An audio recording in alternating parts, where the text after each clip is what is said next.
Bismillahirrahmanirrahim. Nawaitu ta'alluma wa ta'lima wa tadhakkura wa tadhkira wa naf'a wal intifa'a wal ifadata wal istifadata wal hitha ala tamasuki bi kitabillahi wa sunnati rasulillah sallallahu alaihi wasallam wa du'a ila al-huda ad-dilalata ala al-khairi ibtigha'a mardatihi wa qurbihi wa thawabihi wa husnil khatimah ma'al lutfi wal afiyah wa salahil aqibah. Bismillahirrahmanirrahim. Alhamdulillahirabbil alamin. Wabihi nasta'inu ala umuri dunia wa din. Wassalatu wassalamu ala rasulillah Sayyidina wa habibina wa syafi'ina wa maulana Muhammadin sallallahu alaihi wa ala alihi wa sahbihi ajma'in. Amma ba'du. Qala musanniful kitab Habibul Imam Al-Habib Abu Abdillah Muhammad bin Yusuf As-Sanusi Suma ila sahibu syarha Imam Ibrahim Ad-Dasuki rahimahullah wa ghafar lahu wa liwalidayhi wa nafa'ana bihima fid darain. Allahumma aftah qulubana futuhal arifin wa bihikmatika wansur alaina birahmatika ya arhamar rahimin. Ila anqal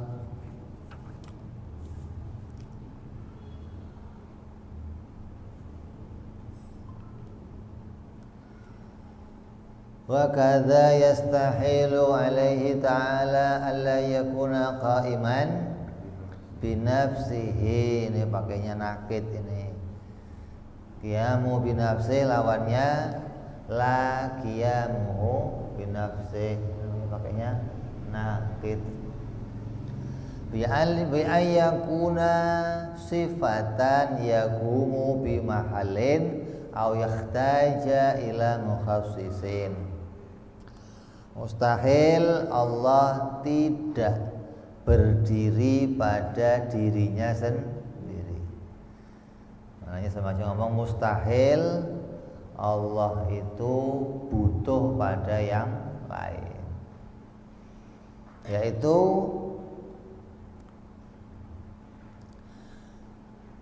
dengan keadaan dirinya berupa sifat yang ada pada suatu zat atau dirinya membutuhkan pencipta. Jadi apabila tidak qiyamu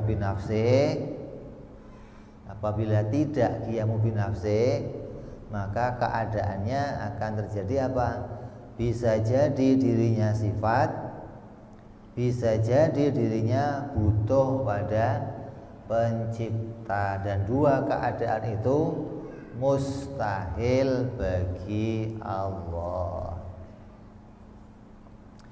Qad arafta, kalian sudah tahu, fima sabaq, atas apa yang telah lalu, makna qiyami ta'ala binafsih, tentang maknanya sifat qiyamuhu binafsih yang telah kita bicarakan. Wa annahu ibaratun an istighnaihi ta'ala anil mahallin wal mukhassis. Maka qiyamu binafsi itu adalah sifat bangsa ibarah yang maknanya menunjukkan bahwa Allah maha kaya. Allah tidak butuh kepada yang lain. Jadi berdiri sendiri jangan dianggap berdiri begini maksudnya. Karena berdiri sendiri tegak lurus begitu, enggak. Oh, Allah itu mustahil tidak berdiri sendiri geletak. Ya enggak, maksudnya Qiyamu binafsi yang menjadi sifat Allah maknanya maha kaya. Allah itu tidak butuh kepada segala sesuatu. Tapi yang mau kita masukkan dalam pembicaraan di sini ini dua macam saja. Artinya yang menunjukkan Allah maha kaya, yang mestinya diambil itu 5 perkara, tapi dalam qiyamu binafsi hanya dibicarakan 2, yaitu tidak butuhnya Allah itu kepada zat yang lain dan tidak butuhnya Allah kepada pencipta. Maka dalam kitab-kitab terjemah itu kayak dalam kitab Sirajuddin Abbas, dalam kitab-kitab tauhid rata-rata mengartikan la yahtaju ila mahallin, tidak butuh kepada tempat, artinya tidak butuh kepada satu tempat tertentu. Mahal di situ artinya bukan tempat, mahal di situ artinya zat. Makanya orang kadang terjemahin itu nggak ngaji dulu masalahnya. Tapi ya nggak sesuai maksudnya, karena pembahasan Allah tidak butuh tempat sudah dibahas di mana? Di mukhalafah lil hawadits. Sehingga di qiyamu binafsi ya jangan dibahas lagi. Di qiyamu binafsi membahas makna yang lain. Jadi tidak butuh kepada mahal, maknanya nggak butuh kepada zat yang lain. Lah yang butuh kepada zat siapa? Sifat. Jadi mau bicara Allah itu bukan sifat, gitu loh. Dan mau bicara Allah itu bukan perkara yang baru, yang butuh diciptakan. Ai laisa wa ta'ala ma'nan minal ma'ani. Maksudnya Allah itu bukan sesuatu yang bukan zat. Ai asya illati laisat bidawatin, yaitu sesuatu yang tidak termasuk dengan zat sehingga dia butuh kepada zat. Fa yahtaju ila mahallin ay zawatin yaqumu biha. Mahal itu artinya alias zat yang menjadi posisi keberadaan si sifat. Jadi jangan ngomong zat itu tempatnya sifat, bukan. Zat itu bukan tempatnya sifat. Tempat yang kita maksud ini adalah ruang. Yang membutuhkan tempat itu maknanya butuh sebuah ruang. Adapun sifat dia nggak butuh kepada ruang, tapi butuhnya kepada zat yang punya ruang. Yang butuh ruang siapa? Zat. Nah, kalau sifat butuhnya apa? Butuhnya zat yang punya ruang. Itu sifatnya hawadits. Kalau sifat butuh ruang jadinya zat, bukan jadi sifat. Kalau ada sifat menempati ruang jadinya zat, bukan sifat. Sifat itu enggak menempati ruang, tapi sifat itu berdiri pada zat yang punya ruang. Itu zatnya apa? Sifatnya hawadits. Makanya kalau sifat hawadits seperti putih, kuning dan yang lain-lainnya tidak mungkin bisa berdiri pada zatnya Allah. Kenapa? Kenapa? Karena zatnya Allah tidak butuh kepada ruang, sedangkan sifatnya hawadits butuhnya kepada zat yang punya ruang. Hingga nggak mungkin sifatnya hawadits berdiri pada zatnya Allah, nggak mungkin. Sebaliknya sifatnya Allah berdiri pada zatnya hawadits, ya nggak mungkin. Karena sifatnya Allah berdiri pada zat yang nggak butuh kepada ruang. Jadi punya keadaan yang berbeda. Jadi harus dipahami nih. Mustahil Allah itu butuh kepada zat. Kalau butuh kepada zat berarti dia bukan zat, berarti dia adalah sifat. Mustahil kalau Allah itu berupa sifat. Ini pemahaman yang banyak dari orang-orang di luar agama Islam. Selain orang yang beragama Islam, mereka menganggap Tuhan itu sifat. Kenapa? Karena Tuhan itu bisa berada di mana saja. Tuhan itu bisa berdiri di mana saja. Seperti orang Kristen menganggap Tuhan itu bisa berdiri pada Bapa, bisa pada Roh Kudus, bisa pada Anak, ntar bisa pada Maryam, ntar bisa pada nempel kemana-mana maksudnya. Kalau pengen di sini nempel ke sini, pengen di sini nempel ke sini. Jadi kadang mereka mensifati Tuhan itu sebagai sifat atau oknum. Makanya kata mereka Trinitas itu oknum ketuhanan, gitu loh. Bapa ya Tuhan, Roh Kudus Tuhan, Nabi Isa Tuhan. Berarti ini punya beberapa keadaan Tuhan, maka disebut namanya oknum. Kayak gambarannya polisi, polisi itu oknum. Jenderalnya polisi, mayornya polisi, kopralnya polisi, namanya oknum. Terdiri dari isinya polisi semua. Nah, kita nggak boleh mengimani Tuhan begitu. Di luar Islam begitu rata-rata. Orang Arab ada Lata, ada Uzza, ada Hubal, Manat, semuanya oknum-oknum ketuhanan.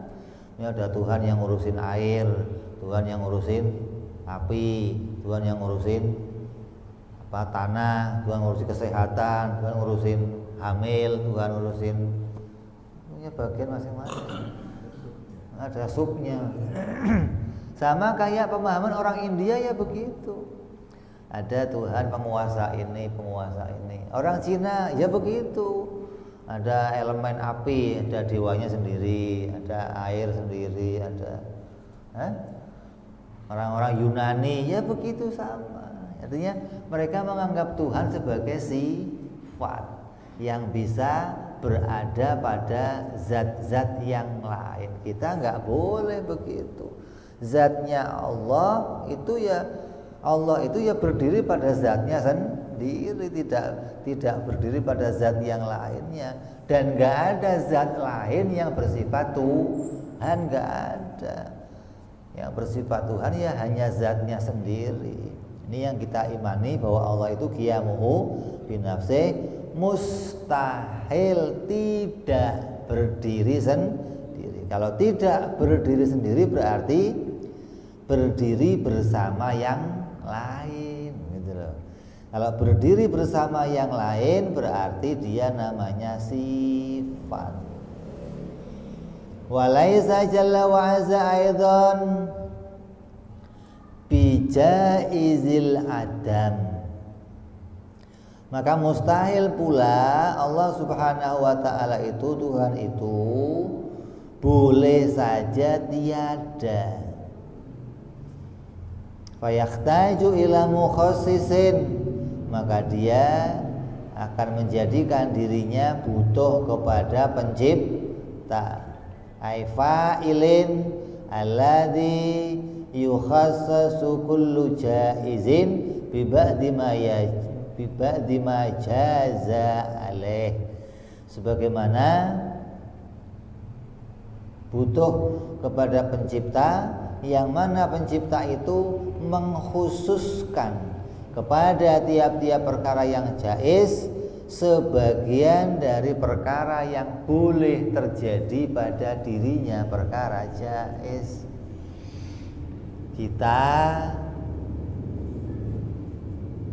Kita ini berdiri sendiri enggak?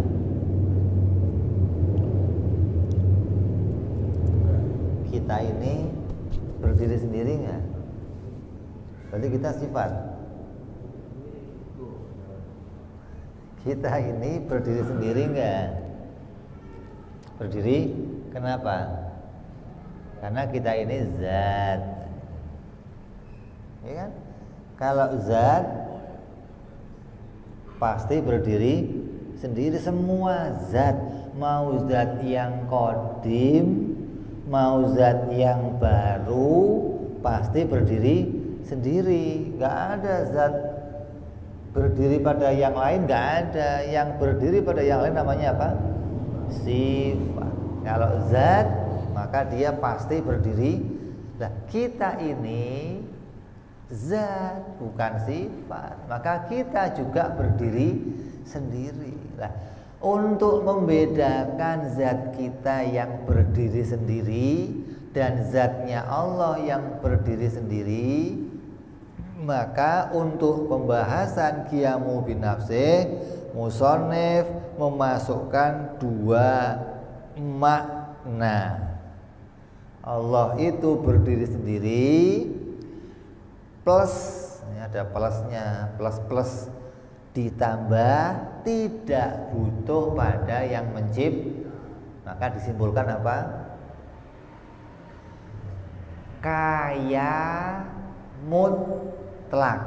Nah, kesimpulannya kaya secara mutlak, artinya tidak butuh zat yang lain dan tidak butuh yang menciptakan. Ini ditafsiri dengan dua penafsiran. Namanya disimpulkan Allah kaya secara mutlak atau tidak butuhnya itu menyeluruh, tidak butuh pada segala sesuatu, artinya tidak butuh secara mutlak.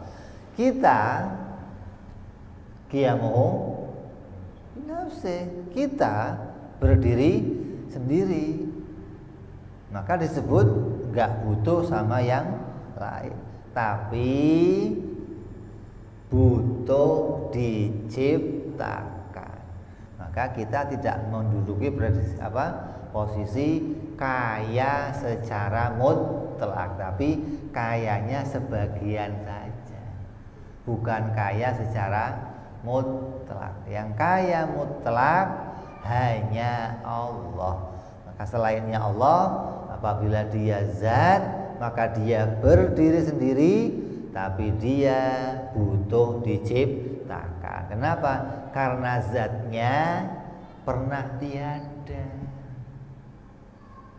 Ya, zatnya pernah tiada. Maka kalau zatnya pernah tiada, agar zatnya itu ada, dia butuh diciptakan. Beda dengan zatnya Allah. Zatnya Allah berdiri sendiri dan tidak pernah tiada, tidak butuh diciptakan. Maka yang kedua dikatakan di sini, mustahil zatnya Allah itu pernah tiada atau bijaizil adam, boleh mengalami tiada. Kalau zatnya Allah boleh mengalami tiada, berarti sama dengan zatnya hawadis. Berarti Allah tidak kaya secara mutlak. Adapun kita wajib mengimani bahwa Allah Subhanahu wa ta'ala itu zat yang kaya secara mutlak, tidak butuh kepada yang menciptakan dirinya dan tidak butuh kepada zat yang lain. Maka ini tafsiran yang kedua. Walaisa jalla wa azza aidan bijaizil adam fayahtaju ila mukhassisin. Jadi ditafsirkan dengan dua penafsiran ini sengaja agar membedakan dengan zatnya kita, gitu loh. Jangan ngomong kita berdiri sendiri enggak, berarti kita apa namanya? Sifat. Kalau enggak berdiri sendiri namanya sifat. Nah, kalau gambar begini, kita itu kaya enggak? Kita itu zat bukan? Ya zat, ya kaya, tapi bukan mutlak. Kenapa? Karena walaupun zat, tapi zat kita masih punya kebutuhan. Butuh apa zat itu? Butuh diciptakan. Karena zatnya pernah mengalami tiada, terus jadi ada. Maka zatnya zat yang butuh diciptakan. Lah kalau bicara keadaan zatnya sama enggak dengan keadaan zatnya Allah? Sudah diomong di mukhalafah itu. Zatnya bukan jirim, zatnya bukan menempat di atas, bukan di bawah, bukan gede, bukan kecil. Sudah dibahas di mana? Di mukhalafah lil hawadits. Zatnya tidak terkena waktu, enggak terkena arah, enggak terkena. Beda dengan zatnya hawadits. Lah, di sini membedakannya jangan isinya sama dengan yang dibahas di mukhalafah dong.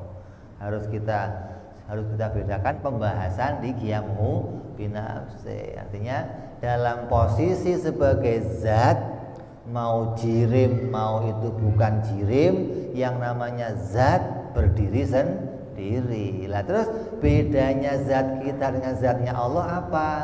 Ya enggak cerita tempat lagi. Kalau cerita tempat lagi balik lagi ke mukhalafah kalau begitu. Oh, bedanya zat kita dengan zat Allah, zat kita butuh diciptakan. Zatnya Allah tidak butuh diciptakan. Maka keadaan zatnya Allah disebut namanya ghaniyul mutlaq.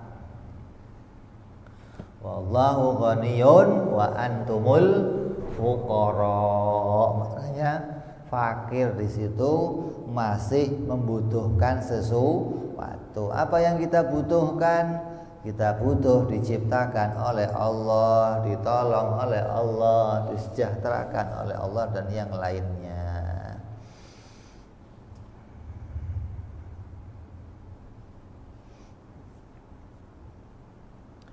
Jadi ini yang harus dipahami dari maknanya mustahil Allah tidak berdiri sendiri. Jadi bukan berarti mustahil Allah tidak berdiri sendiri, maknanya bahwa Allah itu bergantung kepada yang lain. Yang bergantung kepada yang lain ada dua penafsiran. Sifat bergantung kepada zat dan wujudnya hawadits bergantung kepada pencipta. Maka keduanya ini mustahil terjadi pada Allah Subhanahu wa taala. Ai fa'ilin atau fa'il alladhi yukhassisu kullu jaiz, yukhassisu kulla jaizin bi ba'dhi ma jaza alaih. Pencipta itu yang bagaimana? Pencipta itu yang menentukan keadaan atau sifat-sifat yang terjadi pada perkara yang diciptakan. Maka segala sifat-sifat yang terjadi pada kita, maka sifat itu ditentukan oleh Allah Subhanahu wa taala. Bal huwa jalla wa azza wajibul qidam. Bahwa Allah Subhanahu wa taala itu wajib, zat yang bersifatan qidam.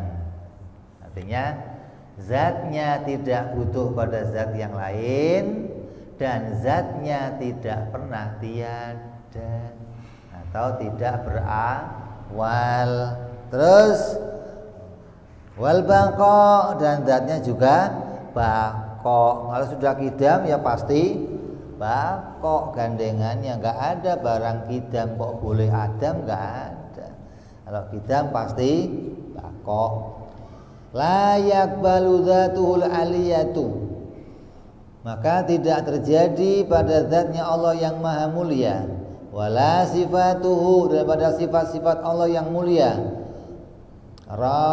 rafi'atun la adama aslan, yang mana sifatnya itu bisa menerima ketiadaan.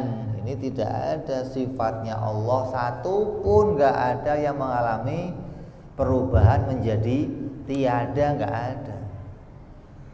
Sifat Allah semuanya qidam, sifat Allah semuanya baqo, langgeng, nggak ada satupun sifat Allah yang sifat itu menjadi boleh saja mengalami ketiadaan. Itu akan jadi namanya sifatnya hawadis kalau begitu.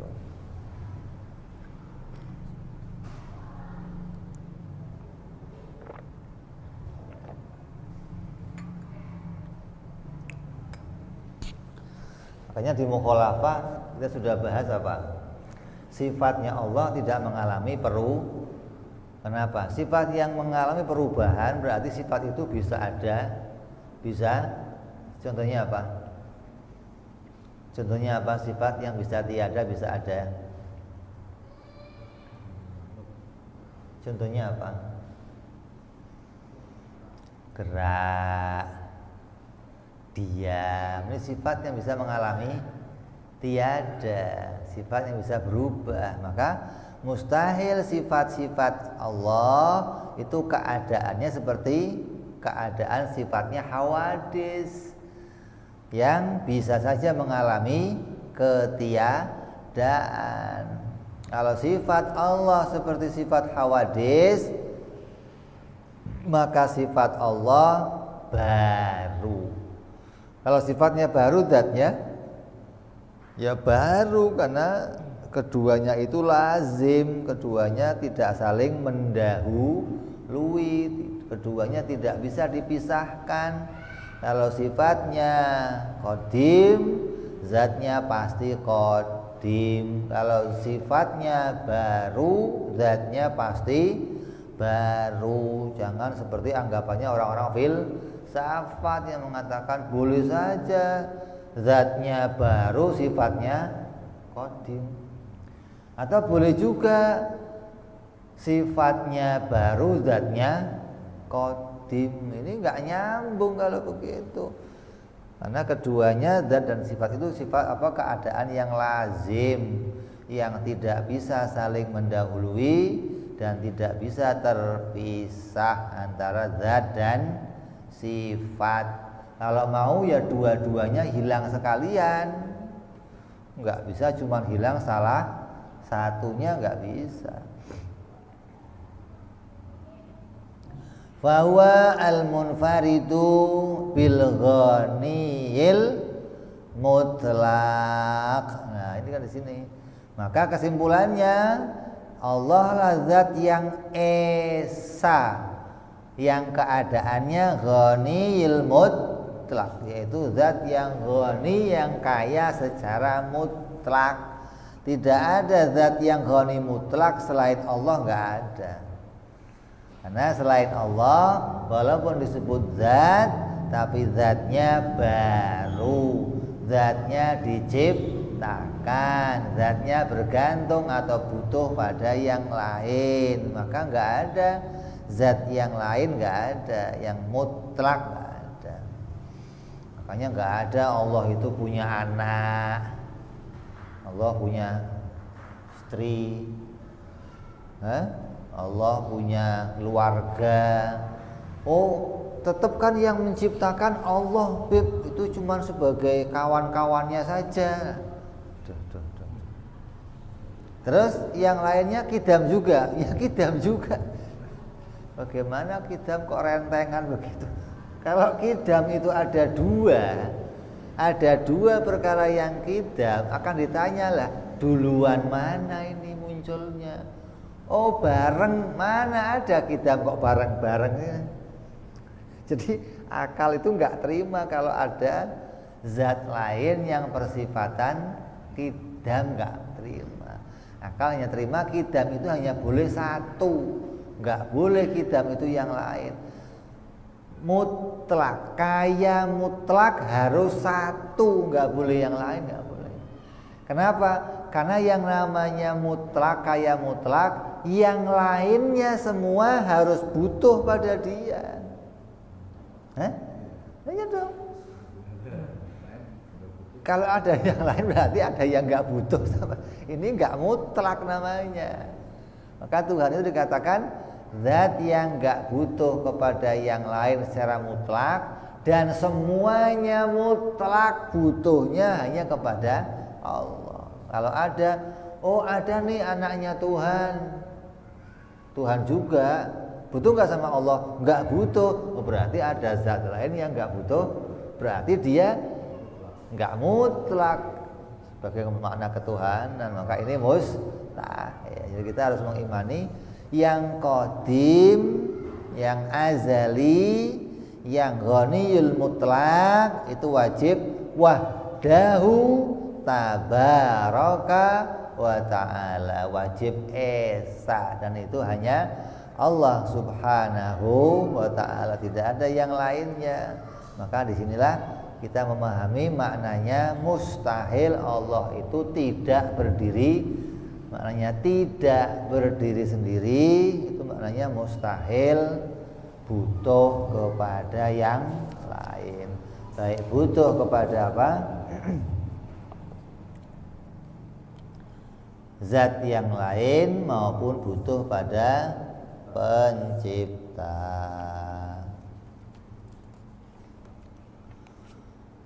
Kemudian yang keenam, wa kadza yastahilu alaihi ta'ala alla yakuna wahidan. Maka nakid juga ini pakainya, dan mustahil Allah itu tidak satu. Mustahil Allah itu tidak esa. Wajib Allah itu esa bi ayyakuna murakkaban fi dzati. Kalau enggak satu maka akan terjadi ada tarkib, ada susunan pada zatnya. Wa ayyakuna lahu mumathilun fi dzatihi wa sifatihi, maka akan berarti ada yang menyamai dirinya pada zat dan sifatnya.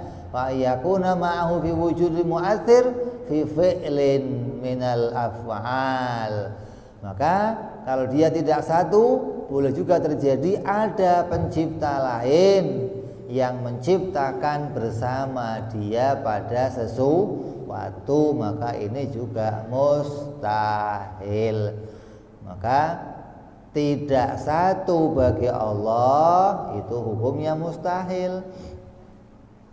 Qad arafta anna aujal wahdaniyah salatan. Kamu telah tahu bahwa wajahnya wahdaniyah itu ada tiga. Yang pertama wahdaniyatul zat, yang pertama esa pada zatnya. Wahdaniyatus sifat, yang kedua esa pada sifatnya. Wahdaniyatul af'al, esa pada perbuatannya. Wa kulluha wajibatun li maulana jalla wa azza. Maka kesemuanya itu esa zat sifat af'al itu wajib bagi Allah subhanahu wa ta'ala wahdah. Hanya bagi Allah saja yang wajib begitu. Enggak ada zat yang lain yang menyamai, enggak ada sifat lain yang menyamai, dan enggak ada perbuatan lain yang menyamai. Begitupun tidak tersusun pada zatnya, tidak tersusun pada sifatnya, dan tidak tersusun pada perbuatannya. Ini hanya ada pada Allah, tidak ada pada zat yang lain.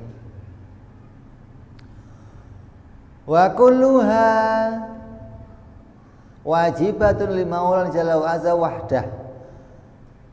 Fa wahdaniyatu zat, maka wahdaniyah pada zatnya tunfi tarqiba fi dzatihi ta'ala, itu menafikan adanya susunan, adanya bagian-bagian pada zatnya Allah. Mustahil Allah itu enggak esa. Nah, ini makna harus dipahami nih. Mustahil Allah itu tidak esa. Nah, Masya ngomong mustahil Allah itu bukan satu-satunya Tuhan. Wajib Allah itu satu-satunya. Mustahil Tuhan itu terbilang, mustahil ada yang lain yang bersifat ketuhanan. Maka maknanya Allah itu mustahil tidak satu. Wajib Allah itu satu, mustahil Allah itu tidak satu. Ini punya beberapa makna yang harus kita pahami. Yang pertama, tidak satu itu umpamanya dibicarakan pada zatnya. Zatnya Allah itu enggak satu, mustahil. Zatnya Allah enggak satu bisa dipahami, bisa jadi zatnya tersusun. Zat yang tersusun juga enggak satu. Kayak apa? Zatnya saya enggak satu. Daging zat, tulang zat, darah zat, apalagi kulit zat, apalagi tokai zat. Siapa? Zat kamu itu isinya macam-macam, campur tokai segala. Ya, masuk zat artinya zat kamu itu enggak satu, walaupun kamunya disebut satu. Ini satu orang, tapi zatnya enggak satu. Ada dagingnya, tulangnya, kulitnya. Mustahil kalau Allah itu disebut satu Tuhan, tapi zatnya enggak satu, mustahil. Allah disebut Tuhan yang esa dan maknanya zatnya juga esa. Jadi zat esa itu apa? Zatnya tidak tersusun dari beberapa anggota. Zatnya tidak tersusun dari beberapa zat.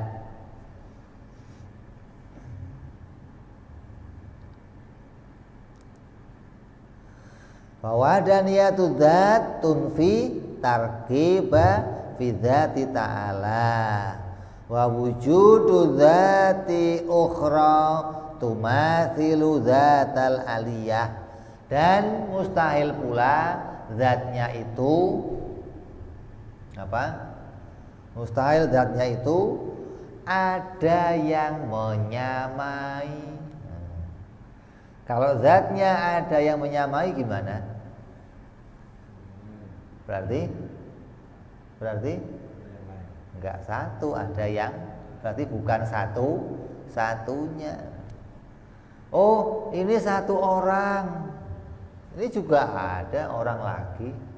Oh, berarti sama-sama orang. Kalau sama-sama orang berarti tidak satu. Berarti orang itu enggak satu. Ini orang, kamu orang. Keadaannya sama. Maka orang itu walaupun disebut kalimatnya mufrad, ya, orang kalimatnya mufrad, tapi maknanya jamak gitu loh. Walaupun kelihatannya satu kalimatnya, tapi maknanya ini bisa menjadi sifatnya siapa saja, bisa untuk menyebut siapa saja. Tapi kalau Tuhan maknanya satu dan satunya mutlak, nggak bisa diletakkan kepada yang lain lagi, nggak bisa. Nggak ada zat lain lagi yang bisa diletakkan ini juga Tuhan, nggak bisa. Diwajib adanya hanya pada Allah. Wabil jumlati fa wahdaniyatu dzatun fi ta'adduda fi haqiqatiha muttasilan kana au munfasilan. Maka kesimpulannya wahdaniyah itu menolak adanya bilangan, menolak adanya yang lain secara hakikat pada zatnya Allah, baik itu makna zat yang terkumpul atau makna zat yang terpisah. Jadi wahdaniyah itu mau menolak apa intinya? Bilangan pisah dan bilangan kumpul. Bilangan kumpul namanya apa dalam tauhid? Muttasil. Bilangan pisah namanya munfasil gitu. Jadi wahdaniyah menolak muttasil dan menolak munfasil, menolak adanya kumpulan dan menolak adanya pisahan. Kalau kita satu masjid ini namanya apa? Pisahan apa kumpulan?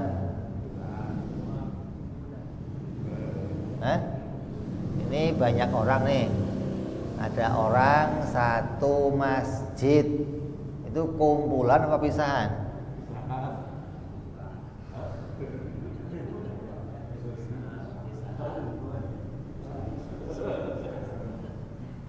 Satu masjid namanya apa ini? Namanya pisahan. Kalau satu orang kumpulan. Ya kan?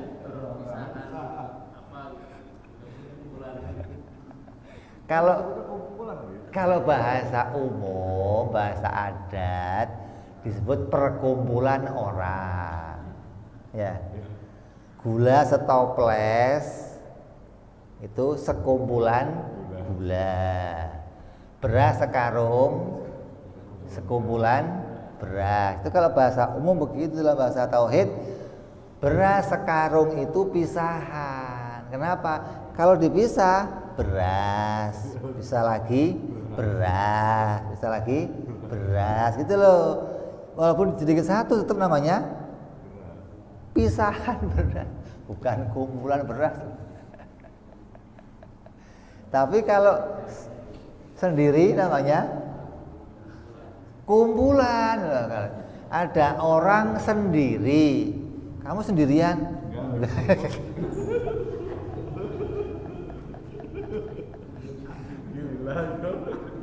Kok kumpul? Maknanya kumpul dengan zat yang lain. Satu orang tapi zatnya ada darah zat, tulang zat, daging, tokai.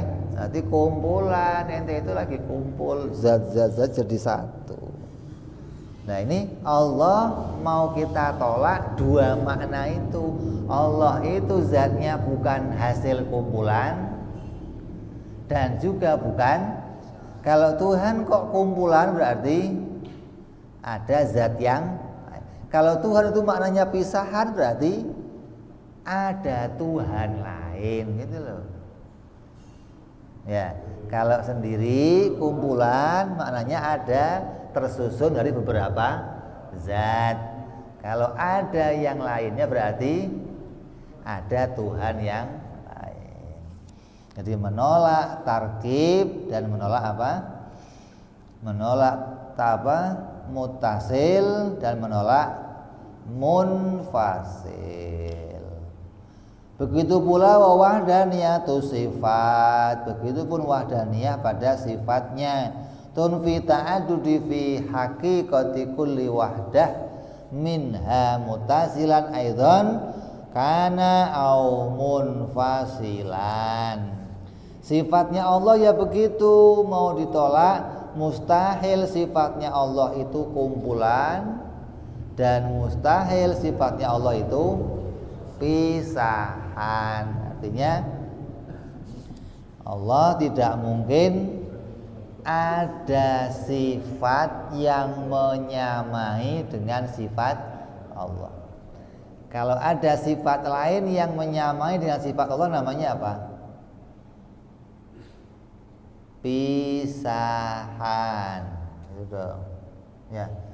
Kalau ada sifat lain yang menyamai dengan sifat Allah namanya pisahan. Kalau pada dirinya sendiri ada sifat yang menyamai namanya kumpulan. Mustahil Allah itu sifatnya kumpulan dari beberapa sifat yang sama. Kalau kita sifatnya ya kumpulan, ya pisahan. Mana kumpulan sifat saya? Matanya melihat kumpul, 2 penglihatan.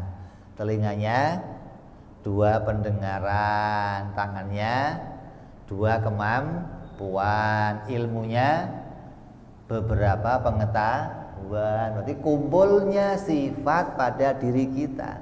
Lah pisahannya mana? Ada yang lain yang punya penglihatan sama dengan saya.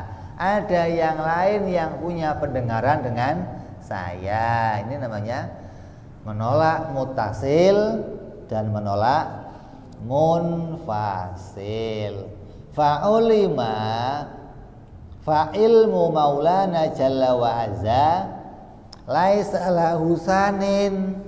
Maka ilmunya Allah, contohnya ilmunya Allah mustahil ada 2 ilmu yang sama dengan ilmunya Allah. La mutasilan, baik itu ilmu secara mutasil atau ilmu secara gitu loh. Pada dirinya Allah ada 2 ilmu umpamanya, artinya Allah tahu sesuatu, besok nambah lagi ilmunya, tahu lagi, berarti ada 2 ilmu. Maka ini mustahil. Kalau begitu ilmunya Allah tersusun dari beberapa, ada ilmu matematika, ada ilmu Indonesia, ada ilmu takwil mimpi, ada ilmu iya, yang mahal tuh ilmu takwil mimpi. Ini kalau sudah bisa itu 1001 mimpi. Iya, kalau ngimpi ada kucing nendang ember namanya. Kucing nendang ember. Kucing kakinya 4, ember bunder, berarti 4-0 gitu loh. Sudah itu menguasai ilmu itu ente, waduh, tingkatannya sudah mulai naik itu. Mulai naik gilanya. Jadi ilmunya kita tersusun dari beberapa ilmu.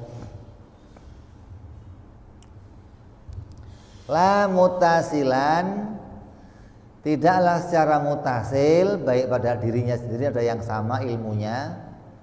Ai qaiman bidzatihil aliyah. Artinya ada ilmu, ada tersusun beberapa ilmu yang berdiri pada zatnya Allah, mustahil. Wala munfasilan, dan secara munfasil, terpisah. Ai qaiman bidzatil ukhra, adanya ilmu yang sama dengan ilmunya Allah berdiri pada zat yang lain. Ada ilmu, ada kiai, ada lagi sono kiai lagi. Ini kalau kiai sama kiai kan saingan biasanya ya. Ono kiai, kita kiai, sama-sama punya ilmu. Ini kalau kiainya kiai ahli dunia saingan. Oh itu mah kiai-kiaian itu mah. Yang kiai saya doang. Lo kayak Tuhan aja harus wahdaniyah lo. Kiai aja kok wahdaniyah. Kiai mah boleh siapa aja jadi kiai. Emang lo doang yang kiai, enak aja. Nggak ngerti wahdaniyah itu begitu repot. Dianggap kiai harus dirinya sendiri. Kiai mah sono kiai ya boleh, sono kiai boleh. Ilmu yang kayak kita dibikin banyak juga boleh. Bal huwa ta'ala ya'lamu ma'lumatil lati la nihayatan laha bi ilmi wahdah. Maka ilmu yang maklumatnya itu menyeluruh, mengetahui segala sesuatu dengan ilmu yang esa, la ada dalahu, tidak ada bilangan-bilangan di dalam ilmunya, wala tanin lahu, dan tidak ada yang menyamai ilmunya yang lain seperti ilmunya Allah. Waqis ala hadza sa'ira sifati maulana jalla wa azza. Maka kiaskanlah ini pada semua sifat-sifatnya Allah. Kita bahas ilmu, kenapa yang dibahas ilmu? Karena seringkali orang salah bahas masalah ini. Hah? Ada nggak yang salah? Apa contohnya?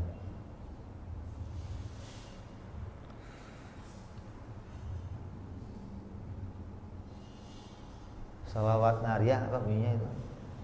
Biadadi kulli ma'lumillah, dengan jumlah bilangan-bilangan. Nah, kalau itu ilmunya Allah, ini mustahil. Ilmunya Allah nggak ada fi ilmilah, nggak ada. Ilmunya Allah itu esa. Maka dikatakan di sini apa tadi?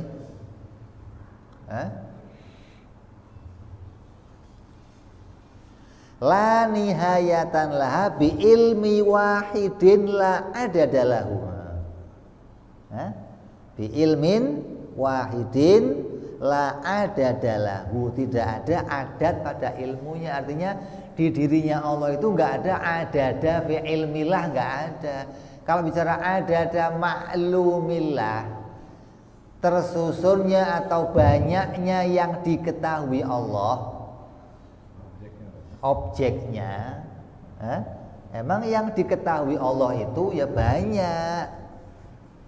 Allah tahu kamu, Allah tahu saya, Allah tahu bilangannya laut ada berapa, bilangannya ikan ada berapa. Maksudnya yang adat, yang berbilang-bilang itu diilmu oleh Allah gitu loh. Jangan ilmunya Allah berbilang-bilang, jangan ilmunya Allah itu banyak, jangan. Tapi sesuatu yang banyak itu di ilmunya Allah gitu loh ya. Jadi kadang orang seringkali zikir-zikir tapi nggak ngerti apa yang dizikiri gitu loh. Biadadi ilmillah, ini salah ya. Jangan adat pada ilmunya Allah. Kalau ulama biadadi ma'lumillah, segala sesuatu yang engkau ketahui. Ya Allah, aku bersalawat kepada Engkau, bersalawat kepada Nabimu, mengucapkan tambahnya kemuliaan untuk Nabimu, tambahkan kemuliaan kepadanya dengan jumlah bilangan yang Kau ketahui. Itu ya jumlahnya nggak kehitung. Itu satu salawat nilainya tak terhingga. Yang diketahui, bilangan yang di ilmunya Allah ada berapa? Ya kita nggak ngerti yang Allah ketahui. Makanya ada, kalau kiai dulu nafsirnya jangan biadadi ma'lumillah, biadadi apa? Biadadi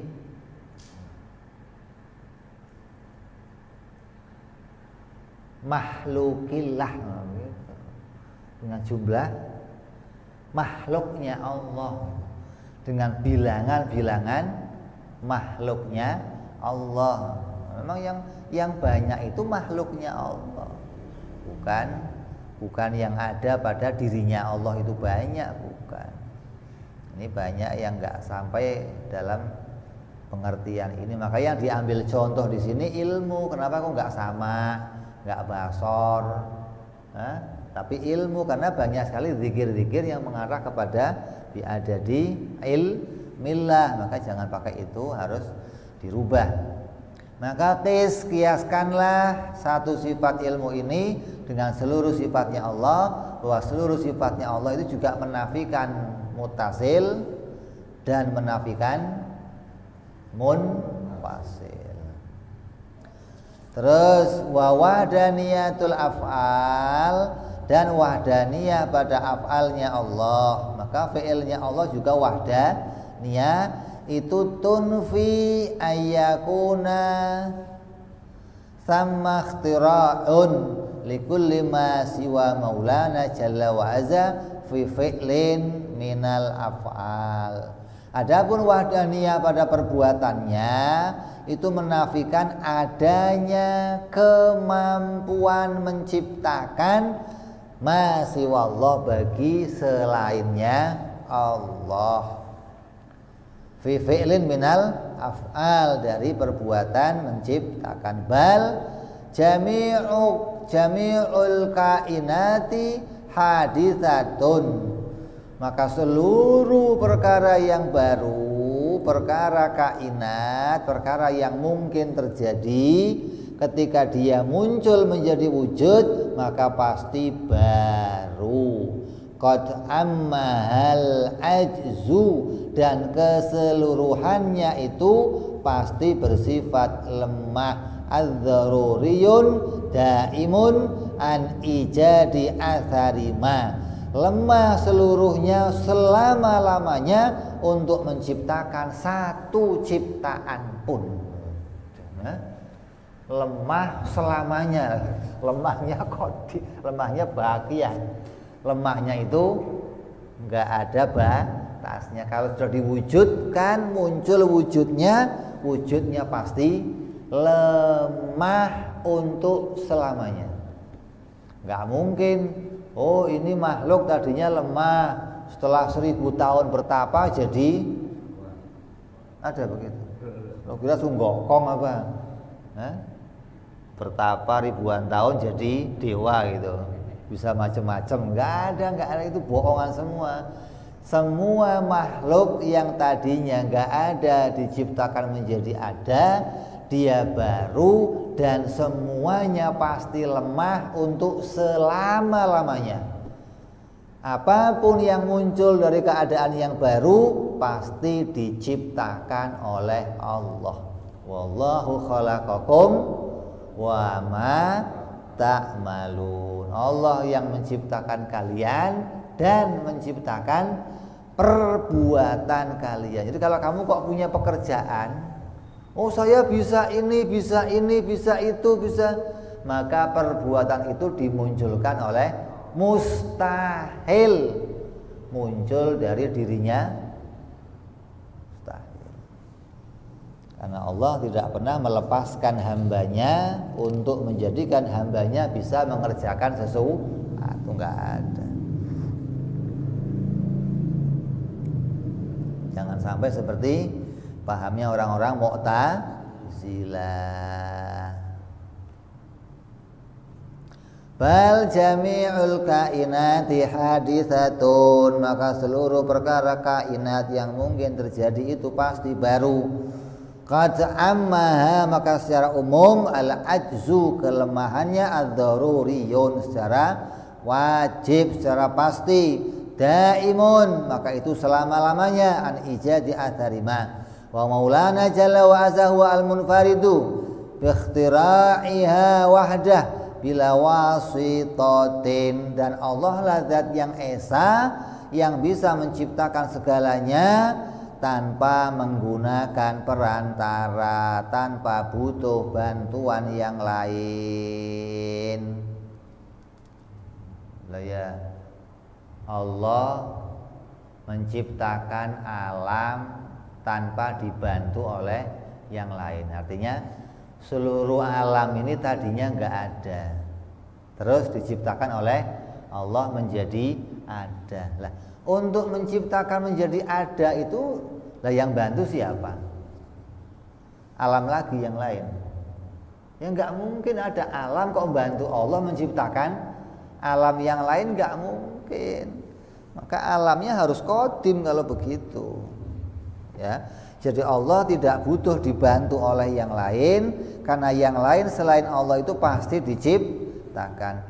Wa ma yunsabu minha ila wa ghairihi azza wa jalla ala wajhi yadharu minhu ta'thir fa huwa muawwalun.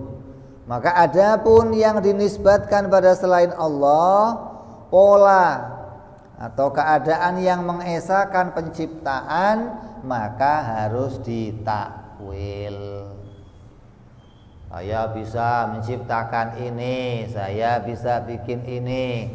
Allah menciptakan fulan bisa menciptakan ini, maka keadaan itu harus dimengerti, harus ditakwil bahwa itu maknanya dijadikan oleh Allah mampu. bukan dilepaskan oleh Allah untuk punya perbuatan sendiri. Maka apapun yang muncul dari diri kita, baik itu bentuknya kebaikan, bentuknya keburukan, secara iman harus diakui itu diciptakan oleh Allah. Jangan sampai kita ikut pendapat Mu'tazilah yang mengatakan Allah hanya menciptakan yang baik, yang buruk-buruk datang dari kita, dari setan, maka pemahaman seperti ini sama saja mengatakan ada pencipta lain selain Allah. Sama saja mengatakan Allah hanya menciptakan kebaikan, dan itu mengingkari rukun iman, mengingkari hadisnya Rasul Shallallahu Alaihi Wasallam yang mengatakan bahwa iman kepada takdir khairihi wa syarrihi minallah. Ini rukun iman, ini harus kita pegangi. Berarti kalau begitu segala yang muncul ke dunia ini bentuknya kebaikan, bentuknya keburukan, semuanya diciptakan oleh Allah. Maka ini menunjukkan maknanya kita mengimani wahdaniyah fil af'al, esa Allah dalam perbuatannya. Artinya tidak ada yang lain yang punya perbuatan seperti perbuatan Allah. Wabillahi subhanahu wa ta'ala at-taufiq. Maka atas pertolongan Allah, atas karunia Allah lah semuanya itu akan mendapatkan pertolongan, semua mendapatkan kebaikan. Mudah-mudahan apa yang kita pahami membawa kita kepada keimanan kepada Allah, pemahaman kepada Allah. Allah kuatkan iman kita, Allah kuatkan hati kita, Allah kuatkan tauhid kita sampai pada hari kematian kita. Amin ya rabbal wa ila hadratin nabi. Al-Fatihah. A'udzu billahi minasyaitonir rajim. Bismillahirrahmanirrahim. Alhamdulillahirabbil alamin arrahmanir rahim maliki yaumiddin. Iyyaka na'budu wa iyyaka nasta'in ihdinas siratal mustaqim. Siratal ladzina an'amta 'alaihim ghairil maghdubi 'alaihim waladdallin. Amin. Ya Rabbana